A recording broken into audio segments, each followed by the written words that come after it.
Hier, on a fait le département de Dagana. D'abord, quand on entame des tournées, on va voir les autorités administratives des différentes collectivités qui sont tout autour de notre aire de gestion. Ici, comme l'aire de gestion, c'est le lac de Guer, on est passé par le préfet du département de Dagana hier. Après, on a visité les différents ouvrages qui ont été construits dans le cadre du préfet lac. Je rappelle que ce projet a été piloté par l'Office des lacs et cours d'eau et qu'il y a eu pas mal de réalisations d'ouvrages sur la zone lacustre du lac de Guer. Aujourd'hui aussi, on a continué notre tournée.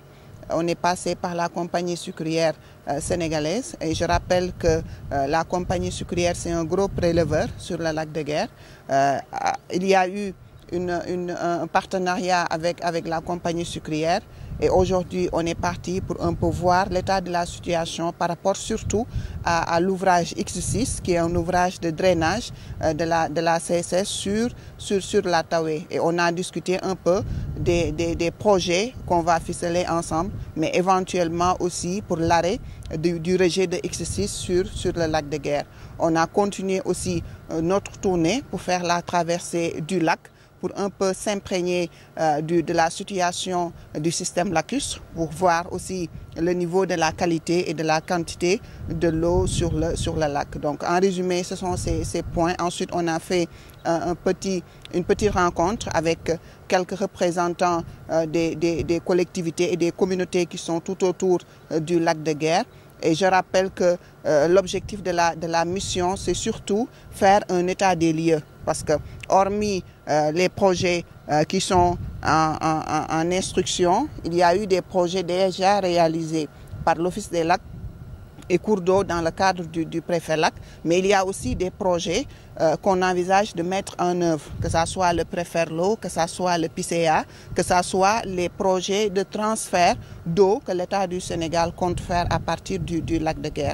Donc c'est une mission d'imprégnation, mais c'est aussi une mission de diagnostic de l'État, de faire l'état des lieux, l'état de la situation, de recueillir les préoccupations des populations, de recueillir aussi leurs attentes envers les projets et les programmes que le lac est en train de mettre en œuvre. Donc ce sont ces objectifs essentiels qui ont motivé notre mission aujourd'hui dans la zone du lac de Guer. Aujourd'hui, dans l'approche de nos autorités, l'OLAC était dans la dynamique d'une gestion rationnelle des ressources en eau. Une gestion qui va se baser sur la gestion quantitative, mais aussi sur la gestion qualitative. Et aujourd'hui, hormis nos projets, à savoir le préfet l'eau, le PCA et les autres projets tout autour du lac de Guer, il y a les transferts qui se profilent à l'horizon.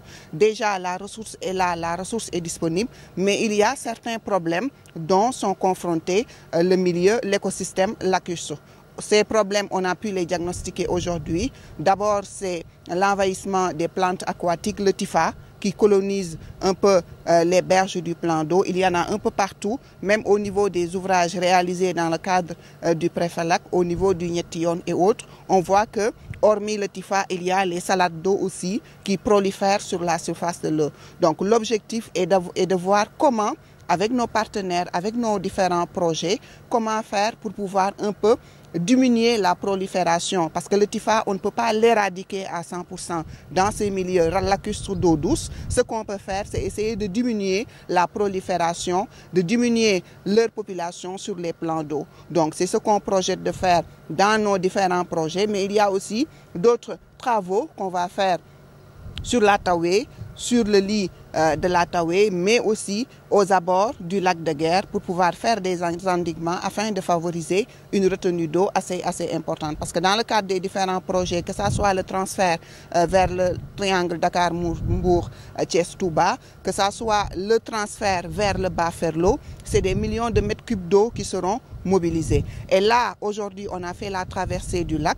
On voit que la capacité actuellement peut aller de 800 millions de mètres cubes à 1,2 milliard de mètres cubes d'eau. Donc la capacité du lac, la capacité hydrique est très importante. Et déjà, avec les relevés qu'on a pu faire, avec les relevés de qualité, on a pu voir qu'il y a une quantité d'eau assez importante, mais la qualité de l'eau, elle est acceptable, elle est consommable. Donc ce qui fait que pour les usages, parce que le transfert, ce n'est pas seulement pour les usages d'adduction en eau potable. Ce sera aussi pour les usages agro-silvo-pastoraux, c'est-à-dire sur les transferts d'eau, il y aura des casiers agricoles tout autour des zones de transfert, mais en ce qui concerne le bas Ferlo, il y aura des hectares cultivables qui seront mis en eau et ceci permettrait la restauration même des écosystèmes parce que si on se rappelle le bas Ferlo, c'est une zone très sèche, une zone très aride et alors si on arrive à mettre en œuvre le pré-Ferlo, à transférer presque 600 millions de mètres cubes d'eau, le projet global vers le bas Ferlo, ceci favoriserait